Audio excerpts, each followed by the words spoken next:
Calling this meeting to order. The time is 4:04 p.m. Tony's here. All right, we'll move on to roll call. Jeff Balzo, I'm present. Eric Diamond. Present. Mike Dixon. Present. Rachel Drake.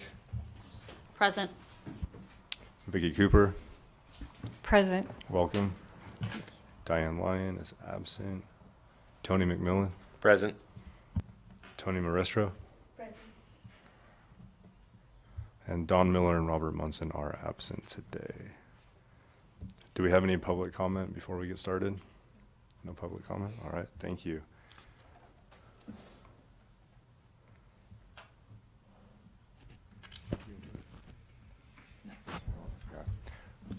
All right, we'll move on to our first item, 2.01, presentation and discussion of Washoe County School District Group Insurance Claims Experience Report as of February 2022 for information and discussion only. Welcome, Lloyd. Good afternoon, everyone. Lloyd Barnes, LP Insurance, for the record. Hope everyone's having a good almost April. It's crazy. Okay, so we're going to go through our February claims report.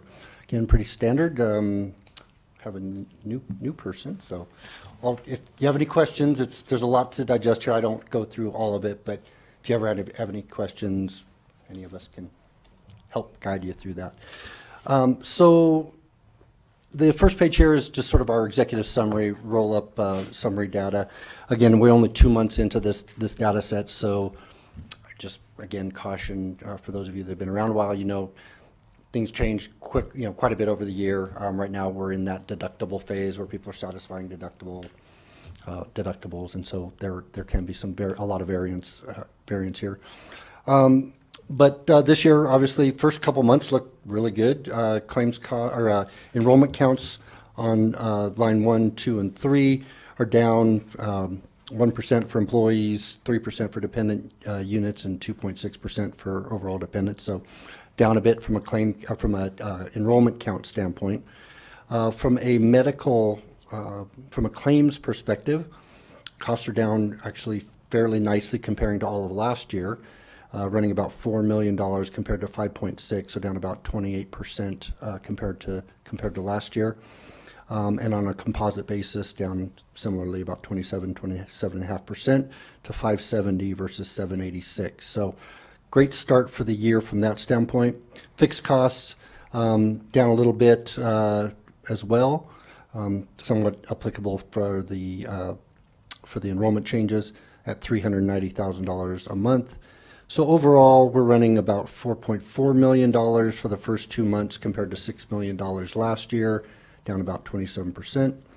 Composite 625 versus 845. As of the first couple months, no large claims have started to be tracked at that $212,000. Next exhibit is just a little graphical representation here, and you can see there that as those of you that have been on the committee for a while, we had a pretty big run-up in costs over the last year. Things have stabilized, it appears, which is great news, and we were looking forward to seeing this first couple months of this new year to see if that trend continued, and so far so good, with even a slight little downtick in the February timeframe. Next exhibit is sort of the more detailed version of what I went over previously. You can see there for the month of February, going down to line 30, our total claims cost for employees and dependents was $3.579 million for a composite cost per employee, and that is employee and retiree for everyone's benefit, $508.31. When we add in the fixed costs of $390,000, that comes up with a $563.74. And again, over to the right is where you see what we saw in the executive summary. So overall, we're down about 26% on a composite cost per employee. The next exhibits, I'll let you go through at your leisure for the breakout of active and retirees and PPO and EPO, I'm sorry, PPO and HSA. Wow, that's a throwback. Sorry about that. And as I said, large claims on Exhibit 12 and 13, nothing to track at this point, which that always changes as we get through the year. So not a whole lot to talk about this month, which is good news. I'll take that any day. Questions to start out? Anyone? No All questions today. Thank you. Guys were Lloyd. easy on me today. All right, we'll move on to the next item, 2.02, presentation and discussion of Washoe County School District Group Insurance Anthem claims activity and turnaround reports as of February 2022 for information and discussion only. How do I do this? I haven't done this yet. Uh, The person. Yep. Got it? All right, Kelly Dvorak from Anthem for the record. Nice to see people in person. This is my first one here, so thanks for having me. So I'm going to go through the claims turnaround reports. We're going to start with medical. You'll see up here we have March. That's just a few of the claims that have started trickling in once this report was run. We had 12,000 claims come in for the month of February. I do want to point out a couple of things. We had quite a number of pended claims in the month of February, and that was due to a billing hold that we had. There was an error on the rates the administrative rates that we were charging. So we didn't apply payment. So what we do is we hold claims to make sure the claims pay correctly before we and get the billing set up appropriately. So the last week of claims in February, or 2 weeks I think, were held but all paid in the first week of March. So there was a backlog of claims. So you'll see of the claims that we received at the 12,000 on the second line, the 5,764, those were the ones that were paid or able to be processed. We paid 97% of those in the first 14 days. And then the next 30 days, another 100 or so claims that were processed. If you look into March, so you can see the difference, the paid claims that we have now in March are 7,405. Basically, all but 4 of those pended claims have been paid. So that's why you're seeing those numbers just a little bit different than we have in previous months. So I just wanted to point that out. We're all caught up. There's no more backlog. The claims are not being held at all. So those are processing as normal. So any questions on that? For the group? Okay. Down below, we have the PPO and the HSA totals. Just breaking them down by plan. Again, a bulk of the claims come through on the PPO plan. And then we also have the HSA totals. All of the claims for the PPO, we had 97% paid in 14 days and 99.6% paid within 30. We do have one claim that is pended for 90 days. I actually sent a note to our clinical team to find out why that one's being pended. It's a large claim that we know of, so generally those are just going through further review. They do a line-by-line item review to make sure if it is a large claim that it's paid correctly. So we do have a claim that's over 90 days old, but the team is aware of that. So they're looking in and we can provide additional details on that one. Yes, sir. What do you consider a large claim? Is that the same as what Lloyd considers a large claim? Not that big. We do consider that a large claim, yes. We actually do an individual review on any claim over $5,000. Now, my guess is that this claim is much bigger than that, but we would do a line item review on any claim over $5,000. Good question. Any other questions on the medical claims? All right, we can go to dental. So for February, we had 3,847 dental claims come in. 97.5% of those were paid in 14 days, and the remaining 96 were paid within the 30 days. So no other outstanding claims through the month of February for dental. Okay. Thank Any you. questions? Easy. All right. All right, we'll move on to item 2.03, presentation and discussion of Washoe County School District Group Insurance Wellness Program Report to cover current events and programs as of February 2022 for information and discussion only. Okay, Laura Thurston for the record. Last meeting, we discussed that we had our Spring Step Challenge coming up, and it is occurring currently from March 3rd through April 4th. We have 383 participants and a total of 88 teams. And again, you'll see the reward amounts there, and rewards will be offered in the in Virgin Pulse Cash, which again can be converted to a gift card of choice through Virgin Pulse. There was also a week-long challenge of a Loosen Up challenge on March 20th to 27th, and that was to track 5 days of actions of relaxing before bed in order to earn additional 200 points, and there was 154 participants in that. And then also, I just wanted to announce that we're interviewing for wellness coordinator position. So maybe soon we'll have someone different presenting this. So I'm super excited about that. Might see a new face soon. Any questions from the committee? All right, thank you, Laura. Yep. Okay, we'll move on to item 2.04, presentation, discussion, and possible action to adopt Ingenio RX cost relief program, a pharmacy savings program for specialty medication as a new benefit, and this is for possible action. Welcome. Good afternoon. Jim Thorne with Anthem, for the record. And Kelly Dvorak again from Anthem for the record. All right. Great. If we could kind of pop onto the next slide, we can talk a little bit more about the cost relief program. This basically is taking full advantage of specialty pharmacy assistance programs that are out there today for all those members that utilize that assistance program. There's a lot of money that's kind of left on the table based on benefit designs that are currently set up within your plan. It's estimated about 3/4 of what's available out there today in the manufacturer assistance space is not actually utilized because of insurance benefits today.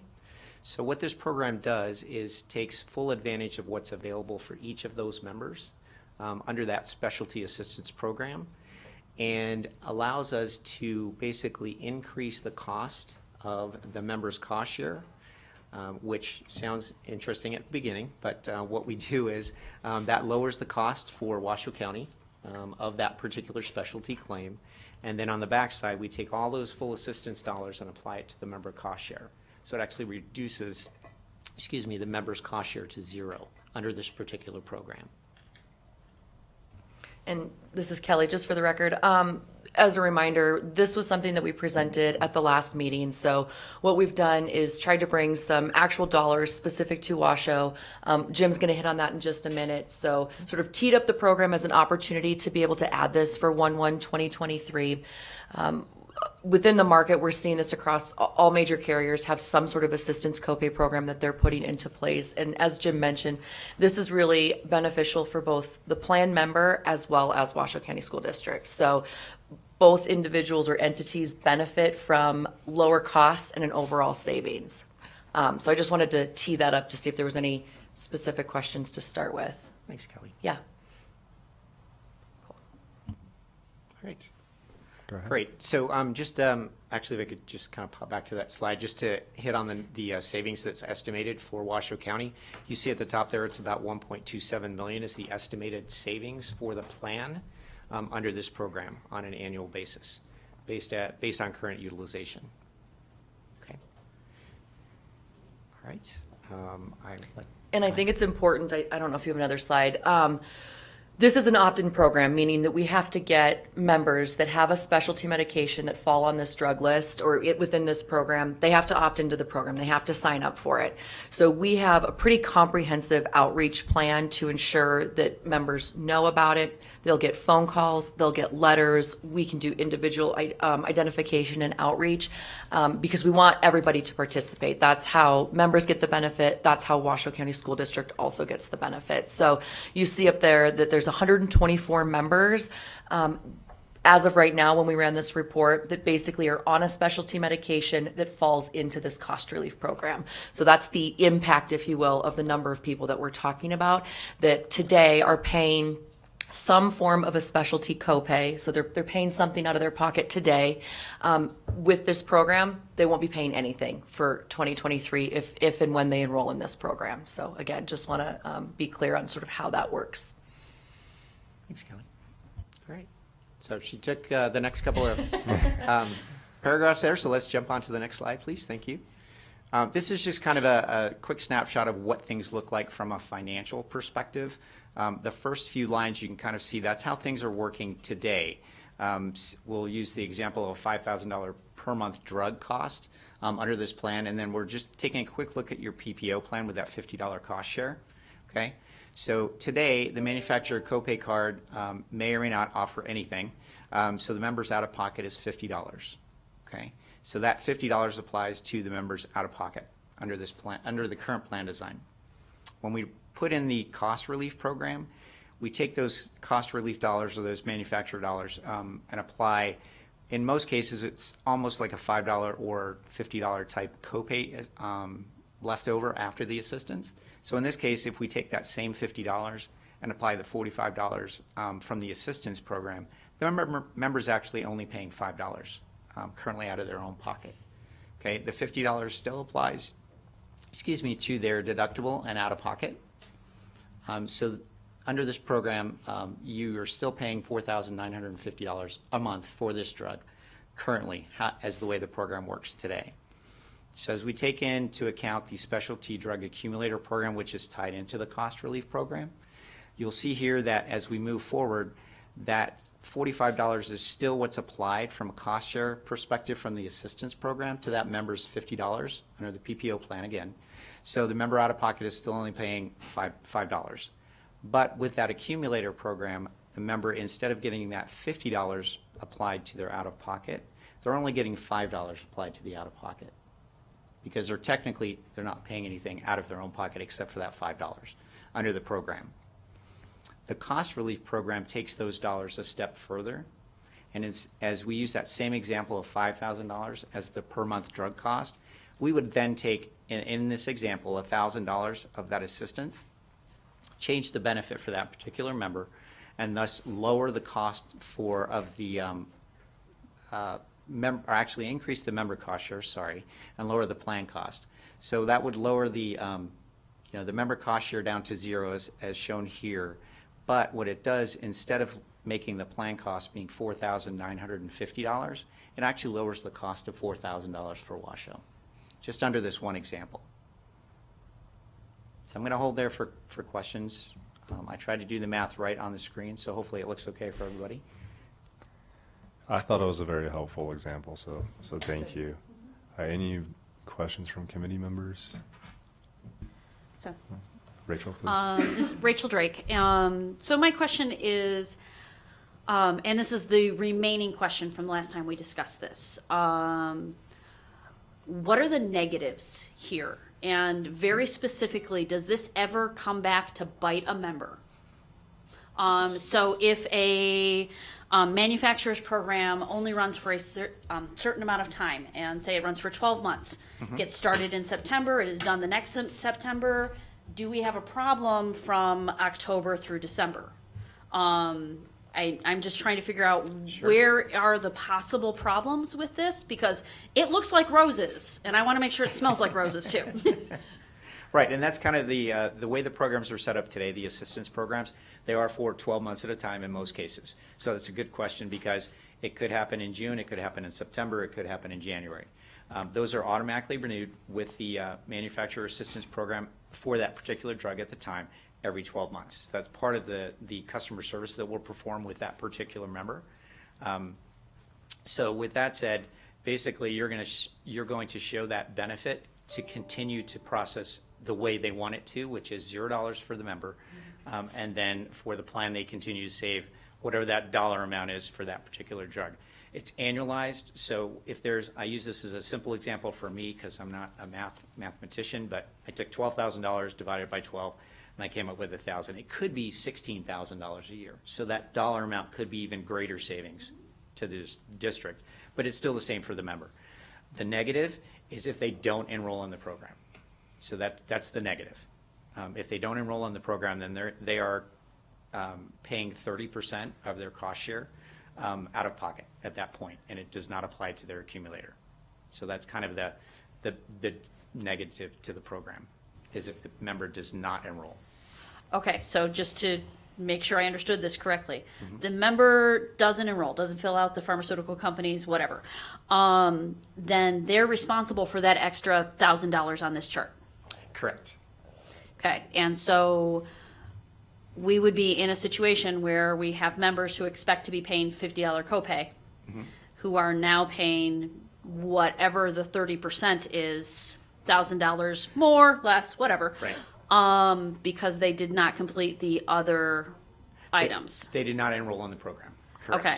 Correct. Are most of these programs rolling enrollment? That if they didn't enroll 1 month and they got hit with the bill, a member could pick it up the next month? Yes, yes, that is Okay. the case. So if they missed that enrollment period for January 23, as we're talking about now, then in February, they could certainly pick that up. Okay. And make sure I understood the question. Is that- Yeah, that's okay. exactly my question, and that we'd have some confusion. We have some ways around it, but we definitely would be dealing with some confusion in possibly some situations. Right, and our goal is, under the enrollment program, is to make sure we outreach to everybody, as noted here. We outreach a number of times, but we'll also be able to figure out who has not enrolled prior to January 1st. So we'll be able to kind of narrow that list down to a handful of people or whoever that may be. We've done that in this past year as well with other clients, so Okay, thank you. you're welcome. Tony? Yes. And maybe this is more a question for Laura, but is this something that could be part of open enrollment where they, if we have known employees that have this, would work with American Fidelity and get signed up? I think we could put in an education piece for our population as a whole. I don't think we would be able to target individuals at that time, but we could certainly put in this, I mean, because, and people can roll in and out of specialty meds all the time anyway. So I think we could certainly put an educational piece about the program in there. And we'd also put some different language in our plan document as well for 2023. Eric? Eric Diamond. So I had a working relationship with Ingenio RX when we were under Hometown Health. And so I'm curious how Ingenio or what processes they've done before, because I'll tell you, I didn't know Ingenio RX until I was issued a medication that apparently was specialty, and I had no idea. So what is it that Ingenio is doing before that we can't just do now? You know, if we're going to implement and whatnot, you know, it's not to reinvent the wheel, but I was introduced to it somehow under Hometown Health, so what can we do now? Does that make sense? That's a good question, Eric. I honestly, I'm not exactly sure the tie-in with Hometown Health, since we're owned by Anthem.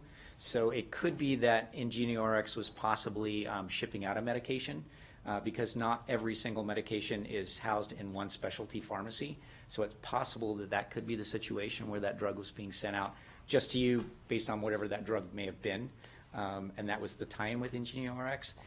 The backside of this program is handled by a company that's done this for a few years called Prudent RX. So they're actually the ones doing all of the setup and mailing the information out for the cost relief program. There's only a couple within the industry that do this for carriers today, as far as the cost relief program itself. But that could be the tie-in. I'm just not 100% sure. Sure. And it really, like I said, it's as soon as I saw that back up there again, I went, well, hold on a second. I was just checking through all my emails. I said, I've used this program before, and that's why I was like, well, I don't even remember that being part of our, you know, a presentation from previous plan relationships. And that's why I'm kind of like, well, if I was introduced to this kind of so naturally through a previous program, then how is it that we can just continue that to our members now if this is the direction we choose? Does that make sense? So we didn't use Ingenio as our specialty carrier before. We were with Welldyne and what was our specialty? What was it called? Specialty? Specialty health. Yeah, specialty. Specialty No, not RX. specialty RX. So I'm not sure where Ingenio came in. We did have a similar type program that we had in the past, but you believe it was Ingenio that you? I'm very certain, yeah. Okay. And it may have been a very particular medication right. or whatever the relationship was. That it was. I tried taking this prescription to a standard pharmacy, you know, your Walmarts or your Right. CVS or whatnot, and they said nope, you need to go to Welldyne. Welldyne even bounced it off, and that's, you know, whatever those services are. Welldyne bounced it off to Ingenio, and through whatever relationship Ingenio, I was enrolled there, and then started receiving whatever specific situation that was at. And Eric, when you say enrolled, you were enrolled in this sort of a program, meaning you were paying $0 for that specialty med at that time? Interesting. Because I had no idea. I was prepared just like any other member that might, okay, what is this going to cost me? And it was really a curious situation when I took my prescription from the doctor, went over to CVS, and they said, it's filled. And then I went to go, and I said, hey, it's filled. And they said, no, we actually don't fill this. Right. Then I went through Welldyne. Welldyne, not to Yep. go through the history of it, but then Welldyne bounced me to Ingenio. And without much effort, little to no effort on my part, did Ingenio pick me up and start sending me what I needed with absolutely zero cost. So the only thing I'm thinking, and correct me if I'm wrong, Jim, is Anthem and Ingenio rolled out cost relief 1/1/2022. We started that this year. So it just started on our commercial business this year. So I don't know if maybe you were enrolled in another couponing program that allowed it to be a $0 medication before, just using those manufactured coupons, but not actually lowering plan costs. Potentially, that's maybe the only thing that I'm thinking potentially happened with It that. very well could have been offset by Yep. the manufacturer discount versus Absolutely. versus the Ingenio program. Yep. Yeah, that's definitely possible. Yeah. Yeah. My other thought, Eric, is that, again, because it might be a limited distribution specialty drug, is that only certain pharmacies can ship it out. We might have been one of those few pharmacies that could do it, which is how that tie-in came into Ingenio. When you said it, you bounced it off Welldyne, and they said no, and CVS said no. That sounds like probably what the situation was, so. Okay. Not 100% sure, obviously, but that's what Yeah, it sounds like. and that's kind of what I was getting at, is the point that, okay, if we're trying to inform our members and making sure that they participate, obviously as a potential savings to us, what is it that was done before, or how did I end up with its relationship with Ingenio with, like I said, little to no understanding and little to no effort, and it began, and it did have a similar effect. So, I mean, it does speak to a positive, but how do we carry that on to our members to make sure that we are seeing, if we so choose, to make sure that we're seeing these kinds of savings? And Jim, again, correct me if I'm wrong, but the 124 folks, they're already filling their medications through Ingenio Specialty, because you're required to fill those specialty drugs through the Ingenio. We send it to their home. So that process itself doesn't change. That continuity continues for members. We're not asking them to go somewhere else and get it. It follows the same process. Now we're just differently applying the dollars on the back end to increase their cost up front, what it looks like up front, but then make that cost zero and then lower the plan costs as well. Right. Thank you. Lloyd, did you want to add something? You're welcome. Lloyd Barnes, LP Insurance. Maybe a little bit of historical perspective that I may screw up a little bit, but so excuse me, Eric. But if you recall, back in the Welldyne days, the district used a program called the Intercept program. Anybody remember that name? Laura does? Yeah. The Intercept program was, let's just say, a version 1 of these types of programs. And it was taking advantage of manufacturer coupon, manufacturer discount programs. It was sort of the original version of this. Welldyne had that program. The school district applied or adopted that program, and you actually changed your benefits at that time to, I can't remember, I want to say it was like a 40% copay. Back to this whole the conversation that we had a little bit earlier about having to change the benefits for people that don't enroll in the program. You did that under the Welldyne program. You had that program in place. I can't remember that they used Ingenio for the specialty part of it, but they very well could have. That, for some reason, that doesn't sound quite right, but either way, it was still that program. Very, very similar. Unrelated to Hometown Health altogether, but it was when Hometown Health was the administrator. And that's Yep. my general understanding of things, like, okay, well, what Exactly. So it was during that time frame that Hometown was the administrator, but your Intercept program was very specific to Welldyne. When Welldyne stopped being your pharmacy PBA, PBM, and you Maxor did not have that program, so that program went away, stopped existing. So it basically came out of your plan document. It didn't exist anymore. So fast forward to Anthem and many other vendors and insurance companies and PBMs have been doing things to take these specialty pharmacy manufacturer programs to the next level. And this is Anthem's version of that. And I think it's a great program. There are, you're asking great questions, because the member experience is where where we have had some challenges. You know, that transition of taking someone off of that traditional copay structure, even though, you know, it's high copays or whatever the specialty benefit is, and moving them into these programs, that handoff, where we have had problems, that handoff has been where we've had them. So I'm confident that Anthem will do everything they can to make that as smooth as possible for your members. But that seems to be where the challenges happen when we have them. Actually, to add on to that exact point, that's exactly it, because I took my prescription and was like, all right, let's do the normal thing. Went to the CVS said no, Walgreens said no, and I'm like, what do I do now? Yeah, and that's, you know. So that's exactly it. The and I think handoff that's of, the like, how part- that transition goes. Those are the things I would be, you know, diving in like you are with the team here on how are they going to make that as smooth as possible for the employees, because I think that's their objective, obviously, but we want to make sure that that occurs. I think the programs are great. I think they're very, very beneficial cost-saving tools for plans, especially as they've evolved now and they've gotten better over the years. But you're asking the right questions. Thank you, Lloyd. Mike? Hi, Mike Dixon. Thanks for all that information. So I just got a couple questions to clarify because I'm not an insurance guy. Previously, did I catch it correctly that this is directly impacting about 124, 134 members, and that cost savings with them is around 1.2 million? I got that part correct? Correct. All right. So the thing I've been wondering the last couple of months, just on this topic, not really when I'm at home, just to clarify that. When we talk about these programs and cost savings, you mentioned a moment ago that the company that handles the back end part. And that's kind of what I've been wondering. So if we're looking at cost savings for our members, I just want to clarify there's not a cost for us as a plan in the administrative piece. And then at some point, someone's got to be processing paperwork, right? Somebody, Anthem or this back end company is making money. Is that through the relief part as well? Is that the benefit there? I'm just trying to understand that part of who's actually getting paid to do the work.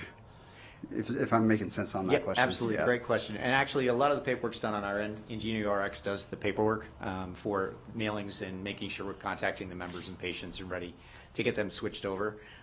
It's a shared savings program, so what I'm showing you here is that 1.27 million is Washoe County savings, excuse me, and then Anthem's would be 25% over top of that. So with that shared savings, that 1.27 doesn't include what Anthem obviously is making off the top of that. So, But no admin fee. We But don't no charge admin an fees. administrative fee. It's just the shared savings piece of it. But great question. Good. All right. I Rachel? got more questions. Okay, so question one. What happens if the manufacturer's savings program goes away? Do we get an automatic revision on what the member cost is? from a plan perspective, just making sure I understand the question. I mean, really, I want to know what the impact is on members. On members, it would yeah. be, that's not going to, I mean, typically they're not going to stop those programs. Okay.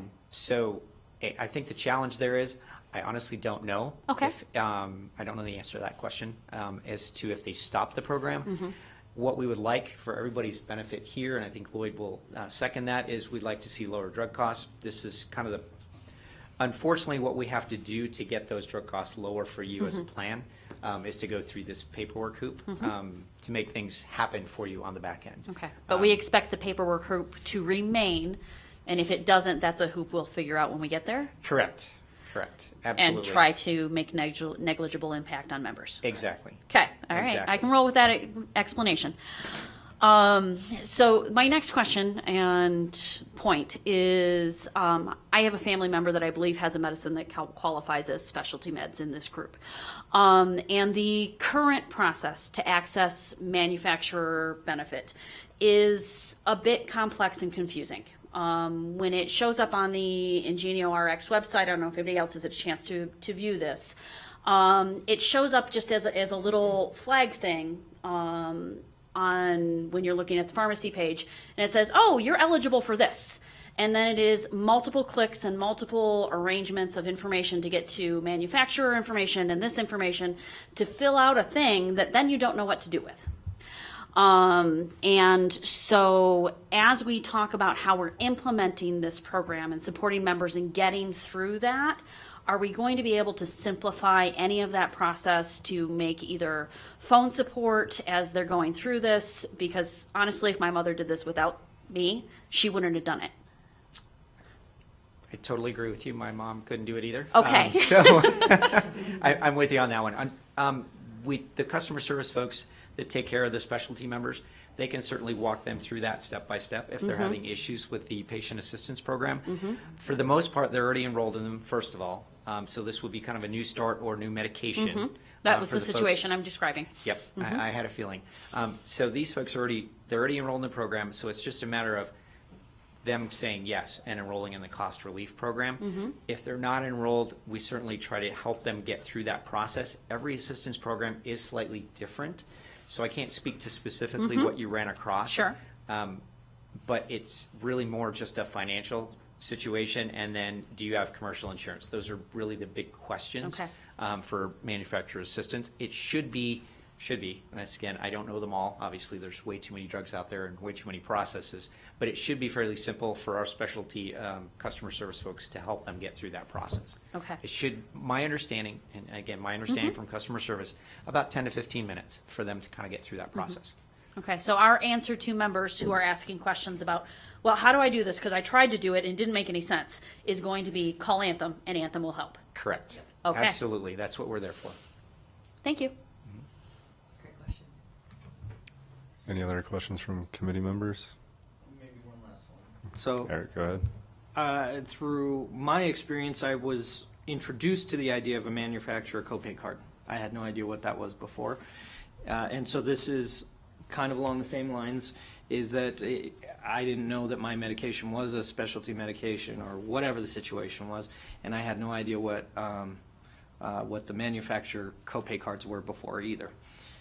That is something that is automatic through these customer service agents are going to know that this exists and that this particular one does have one, this one doesn't, but that still qualifies for a program and whatnot. So if it's either that basically that special or the customer service agent is going to be able to tell you that yes, this is in, that's out, going through each one of these columns even. It is, yes. Yeah, they should know about any assistance program that's available.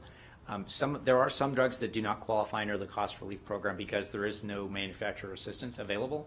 It might be a grant or some other type of assistance that's available to folks to help them with their cost shares, but that's basically something very, very minimal as far as this program is concerned.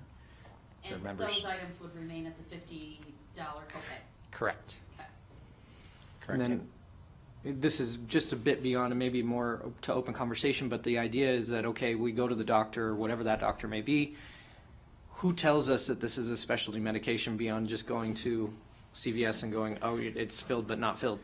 Because that's the part that I had no idea, and it felt very simple to me because you go to the doctor, you get your stuff, you go over and you say, hey, fill this.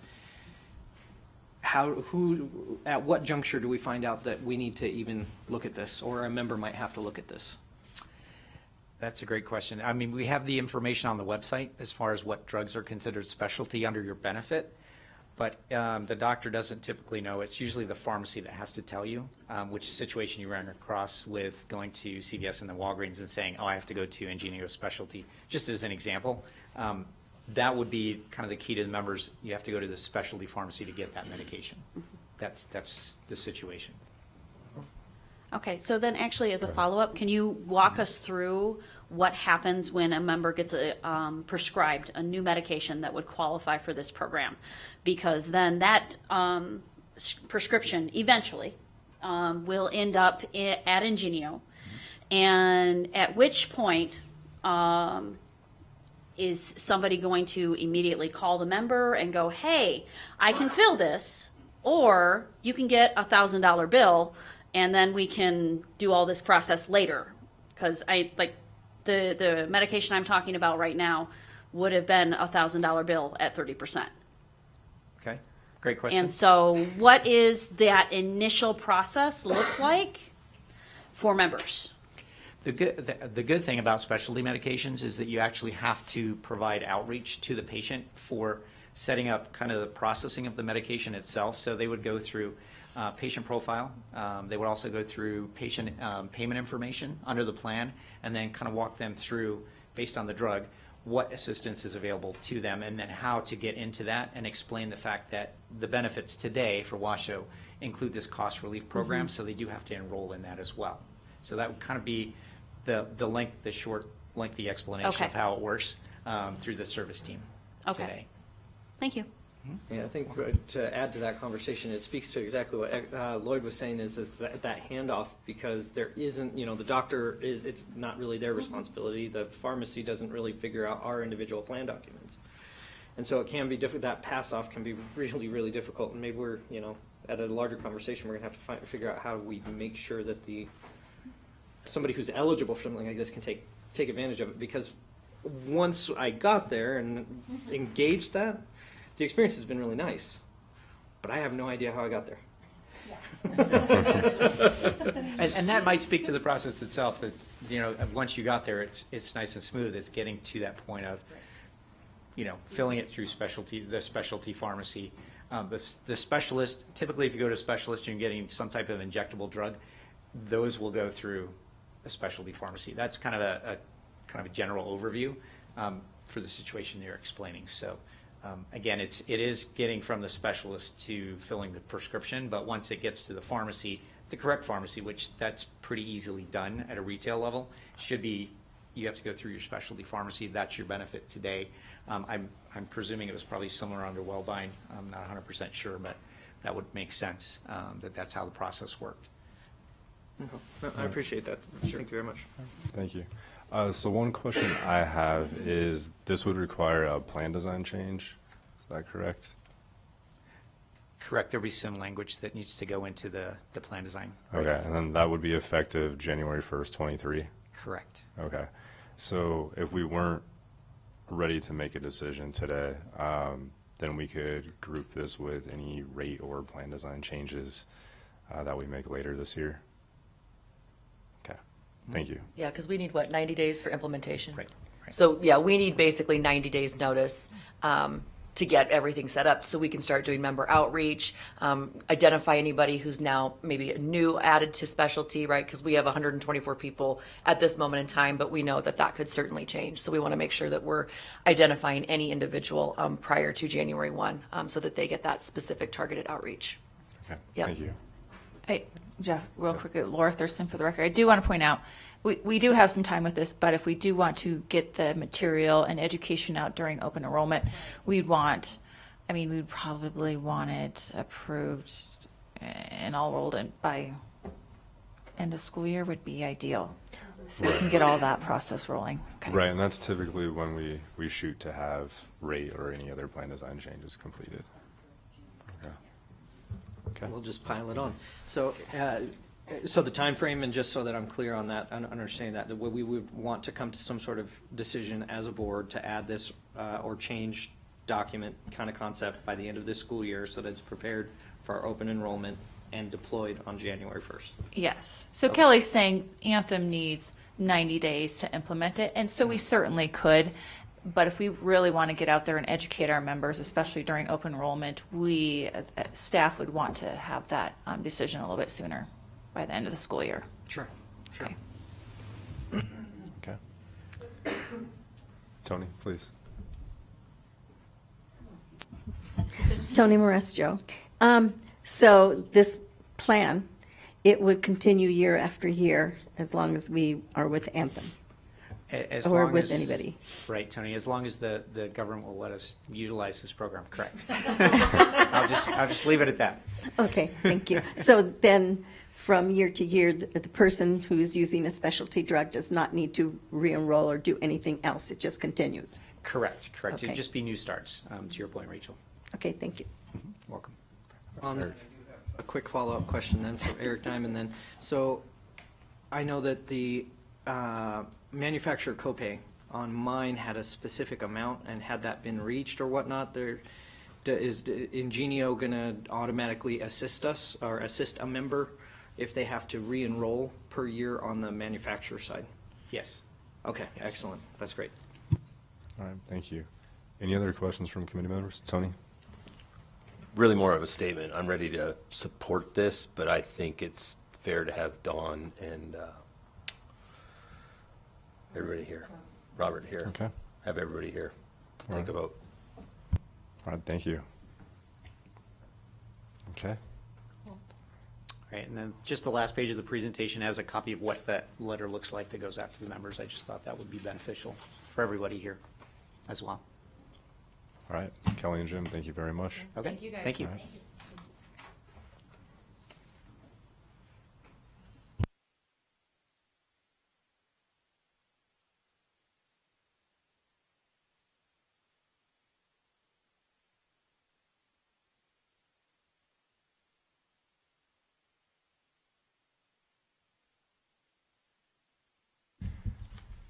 So we could have a motion to move this to a future agenda when all members are present. So I would be willing to entertain a motion if someone wants to put one out. This is Rachel Drake. I move that we continue this discussion and possibly consider action at our next meeting. Tony McMillan, second. All right, any discussion? All those in favor? Aye. Aye. Aye. Any opposed? All right, motion carries. Thank you. All right, we will move to item 2.05, discussion of Washoe County School District Insurance 90-day benefit waiting period for discussion only. Laura Thurston for the record. Everybody's looking at me, so. I just have a brief update for everyone, and if people have questions or additional comments for me, by all means. But I just wanted to kind of let you know where we are with the data gathering that we've had from our previous conversations. So we've gathered a lot of first layer data. I don't have a presentation or anything for you today because I want it to be meaningful to you. We are looking at that first layer, and I know the questions you're going to ask, and I'm asking. So we're digging a little bit deeper into some of those, potentially to maybe show more of a presentation. But we're looking at, for example, the number of new hires that we have coming in during a certain time frame, if those new hires are staying, when the paperwork is coming in, all of those questions that we have discussed in our previous meetings. We're reaching out to other school districts to see what their timeframes are, and we're trying to get a hold of them in terms of discussing kind of what their possible actions were as well. That's proving to be a little bit more difficult, I suppose, because it takes more time. We might not be first priority for them, but we're doing that. And we have also, we're in the beginning stages of testing the new hire portal that I've discussed previously. So we're working with IT on that. We have run into some snags, which is to be expected. We're finding things that need to be coded differently on the back end. And just a reminder, for those of you who might not have been here, or for those of you who are new, the new hire portal is something that our IT team is building from scratch for us. So we're really doing meaning really IT, is doing a lot of heavy lifting for this for us. So we're in the beginning stages. We're going to be asking some new hires, and have asked a few new hires to kind of go through and help be guinea pigs for us on, and we'll offer them small little prizes and things like that because we're going to ask them to fill out the paperwork as well. So we're in that process as well. I've also been having meetings and discussions with both our HR and IT teams on other efficiencies that we can create around all types of workflow that comes into our office, but specifically new hires as well. So if we can find other reporting currently, and I think we discussed this before, there's a workflow that comes from our Business Plus system every time. There's supposed to be a workflow that comes from our Business Plus system every time a new hire is created. We found, and we know that it's not every time. Specifically, the numbers that we're looking at right now, we're missing around 11% at least of our new hires coming in. So that's a red flag, right? If we're decreasing our numbers, or decreasing our wait time right away anyways, we want to make sure we're decreasing that number too. So we're looking at ways that workflow is coded in the back end of Business Plus, not to bore you with all this IT stuff, but also other reports that we can get to make sure we're auditing those processes. So those are kind of the updates that have been happening, and we'll continue to dig deep further into the data. We have some standing meetings happening. Maybe I will have some actual information and data to look at on the screen next meeting. But if you have any additional thoughts that came up or questions, I'm open to hear that as well. Rachel? So Rachel Drake, and so specifically, just because you didn't mention it, I want to make sure that one of the things that we're looking at are what risks are we taking if we as a group opt to implement a 30-day waiting period for this coming school year. If we have situations where we have things not processed at 30 days. So I'm looking for where is the risk, and I understand the risk to communication with members and having confusion there. But I'm looking for what are the financial costs if we don't have paperwork processed and we have a member that needs service. Okay. I probably have that on my list, but I'm writing it down. Thanks, Rachel. Big list. It's okay. Eric? Speaking to that point, because we've talked about this a lot, and I know that we've asked even Lloyd from LP if there was financial risk, and there really wasn't one. I know that we've talked about other concerns about, okay, we have a new employee, their paperwork is in, but not typed in. Yeah.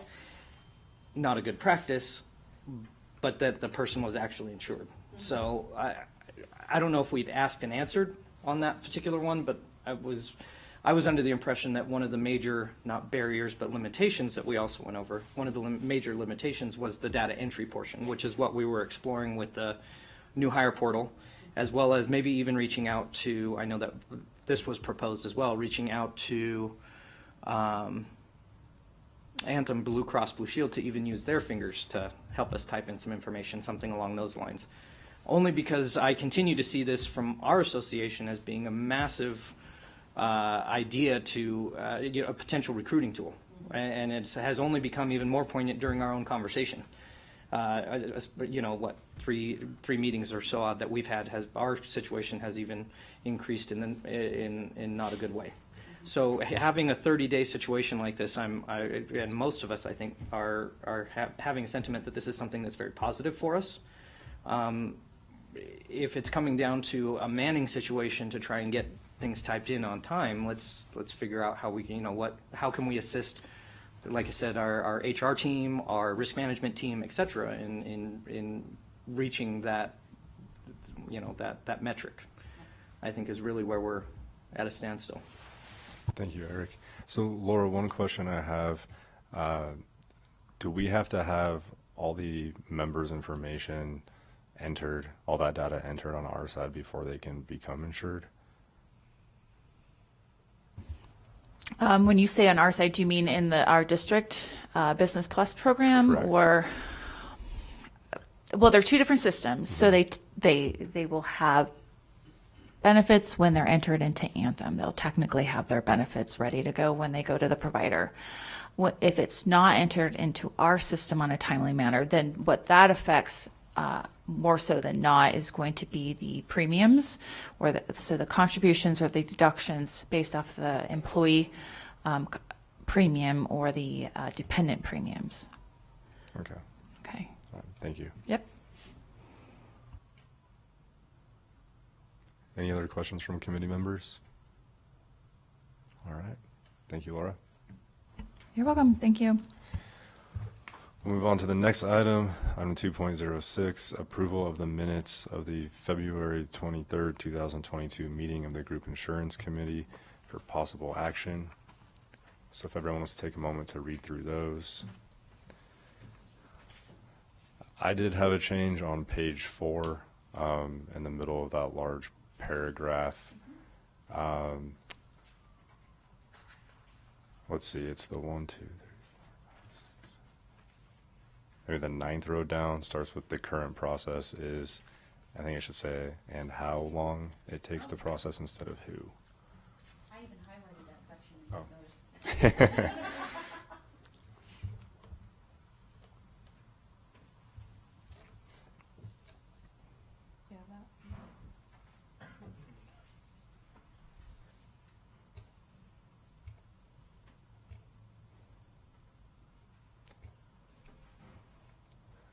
Yes, Tony? I noticed that a lot of the motions carried 8-0, but there's actually only 7 people listed. My name again is left out, and I was here.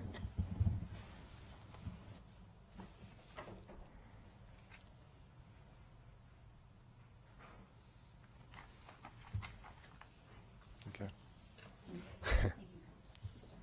Thank you, Tony.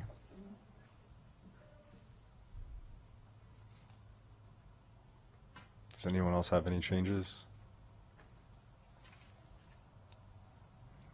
If not, we'd be looking for a motion.